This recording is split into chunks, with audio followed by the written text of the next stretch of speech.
Do you want to make fused glass cabochons for decals and enamel? Well, I'm about to show you exactly how to do that. Welcome to Rockero's Art. My name is Jeff. In this video, we're going to make some simple plain cabochons.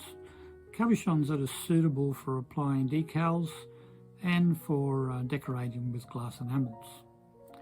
Now, I know this is a fairly basic project, and if you've been doing fusing for a while, you will have surely done this, but beginners out there probably have never made cabochons like these.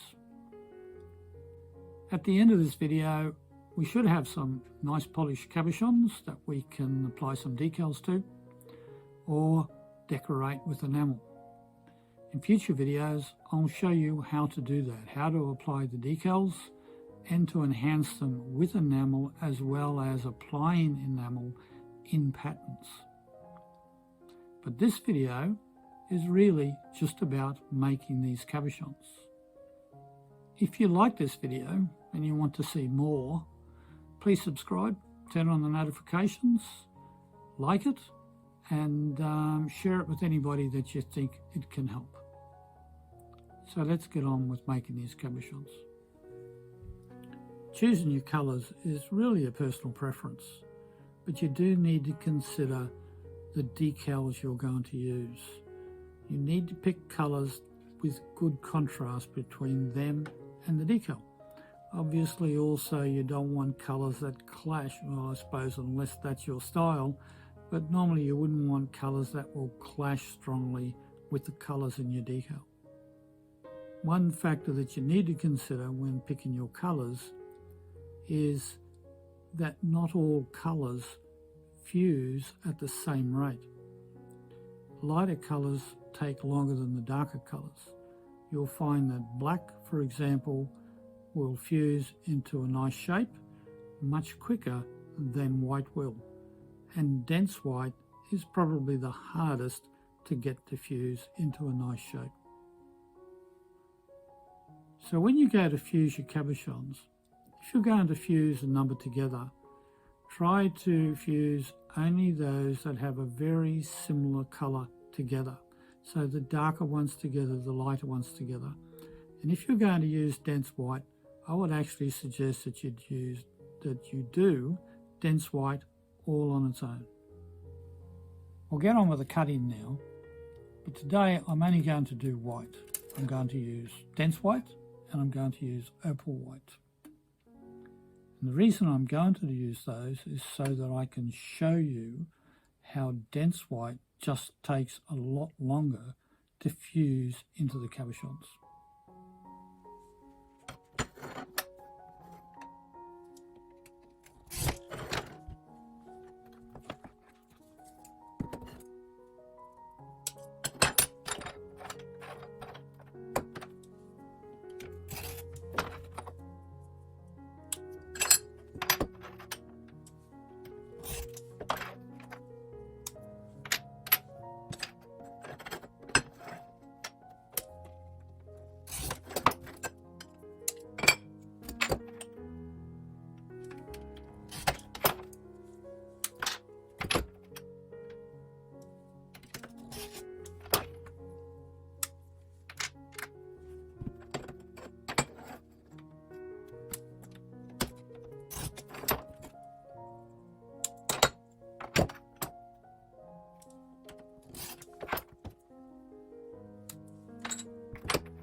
cut everything up, ready for the kiln, but I just need to explain a couple of things here.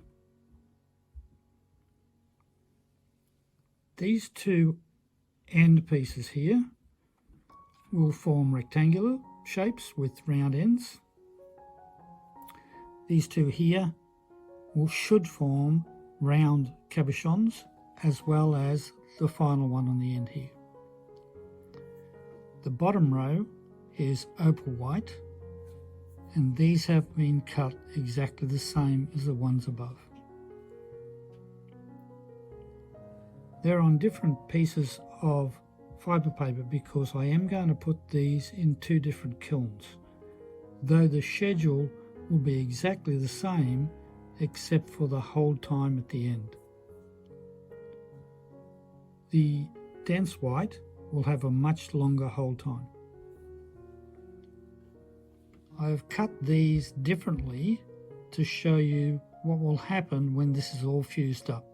Now these will both be fused for exactly the same period of time, same temperature, but you'll see that this one I expect to not be completely round, and this one to have rounded off.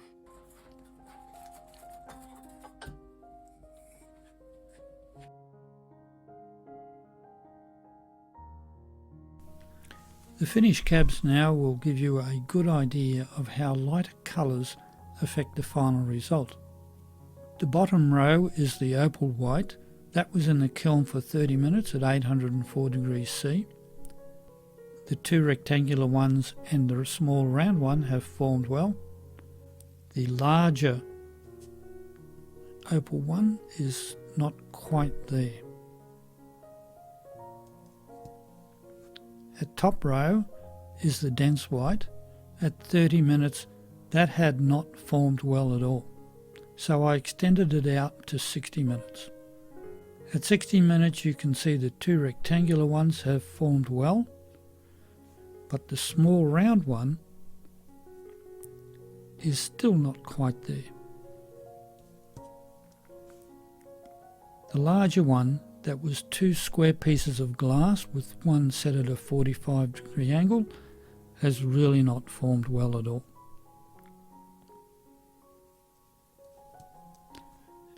And the one on the end, which was the one that I ground to shape, has formed really well and has formed a very nice cab. So you can see how the lighter colours just simply take longer. You will need to adjust your firing schedule to account for this. If you are fusing darker colours again, you will need to adjust your schedule to account for this. I would recommend doing some tests. Also, with all cabs, if you cut them and grind them as close as possible to the final shape, you'll get a much better result.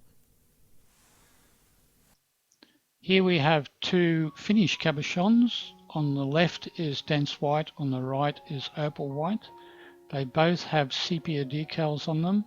These are decals that you can design yourself and print out on a suitable laser printer. Now, I do have the decal paper available if you're in Australia. You'll find it in my store, and there'll be a link in the description. In a future video, I will show you how to design these and apply them. If you're overseas, contact me and I will tell you where you can get the decal paper from. These cabochons have fusible full color decals on them. You'll find these decals are available in many places on the internet, and they're available on a broad range of subjects. These last two cabochons I've painted with glass enamel. This technique is my favourite because it gives you so much flexibility. You can also use the glass enamels to enhance the sepia decals we've seen earlier. In an upcoming video, I will be showing you just how I use glass enamels to paint these. I hope that was of help, and don't forget, ask any questions in the comments and I will answer them. In the description there is a chapter list with timestamps and a bunch of other links to other videos and our websites. And if you want to watch a couple of more videos right now, the links are up here and down here. Please don't forget to subscribe. And until the next video, I'll say bye for now.